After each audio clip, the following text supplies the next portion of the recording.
Bună dimineața într-o zi de sâmbătă frumoasă cu soare. Azi o să mergem din nou în munți să împărțim niște ghiozdane. Ne-am întâlnit cu toții la Vivo. Am luat ghiozdanele, nu avem foarte multe de data asta, cred că o să terminăm undeva în 2 ore. O să mergem aici aproape, bineînțeles, în munții Apuseni. Am încărcat ghiozdanele, ne-am luat fiecare ruta și acum pornim la drum.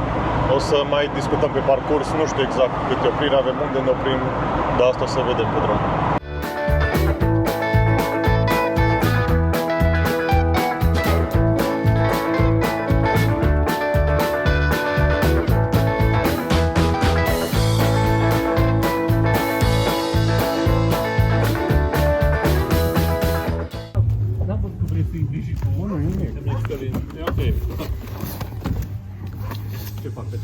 David, Adelina și David. 3 copii? Da. Bună!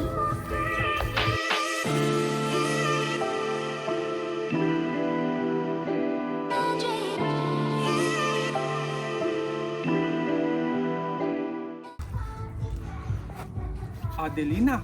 Adelina e. Uite, avem un ghiozdanel. Da, din mare, cred că doar. Doarme? Doamne, doamne. Cu plăcere. Și David? Doamne. Doarme și... Doamne. No. Atunci uite-te, dă-le ghiozdanelele astea. Bine, sunt niște rechizite, chiar dacă nu merg la școală.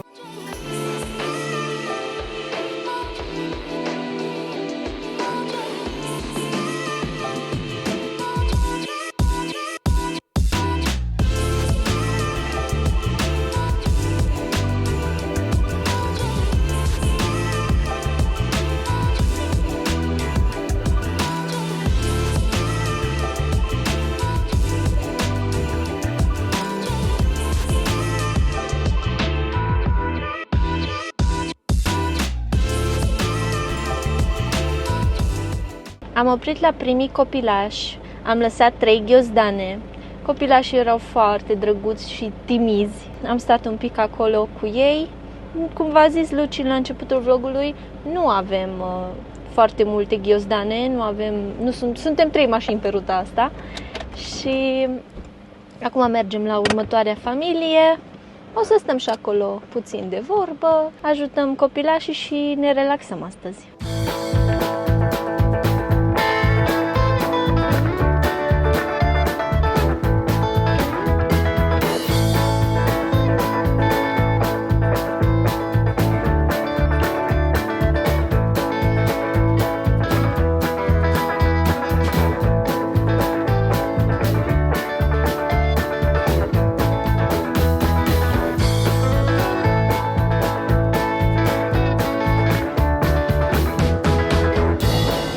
Avem parte și de puțin off-road prin pădure.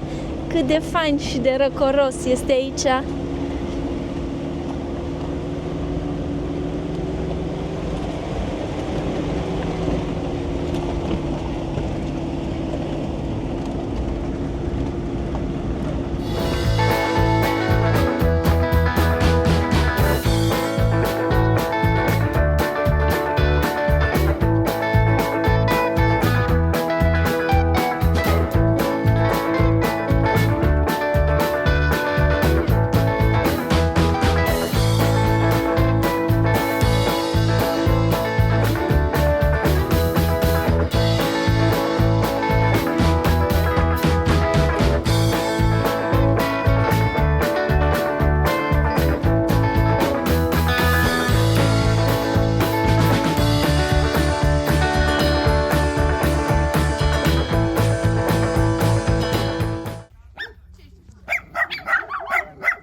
Avem aici pentru Alexandra.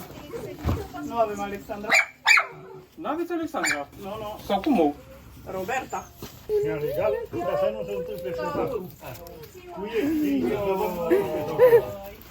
Îi dau drumul, nu se obligat. Puișorul ăsta din imagine și-a găsit căsuță nouă. A fost adoptat astăzi.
Ce mult s-a schimbat zona de când am început noi să venim pe aici. O să fie asfalt pe aici și e bine că o să fie asfalt pentru că se ajunge mult mai ușor.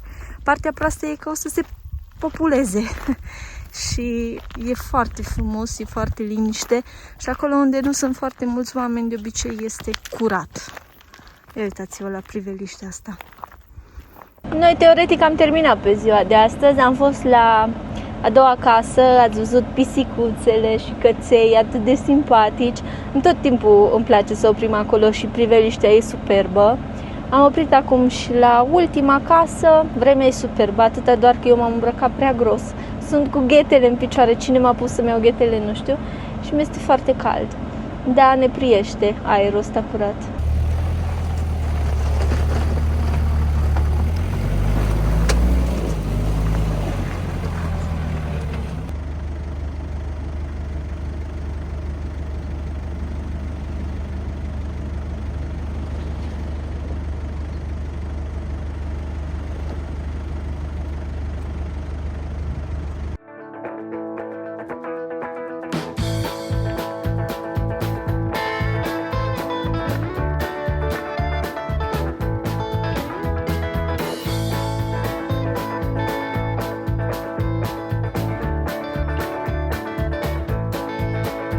Vă mulțumim că ați stat cu noi până la final, să nu uitați de like, să vă abonați în caz că nu ați făcut-o, să ne spuneți ce v-a plăcut la acest vlog, vă pupăm și ne vedem la următorul!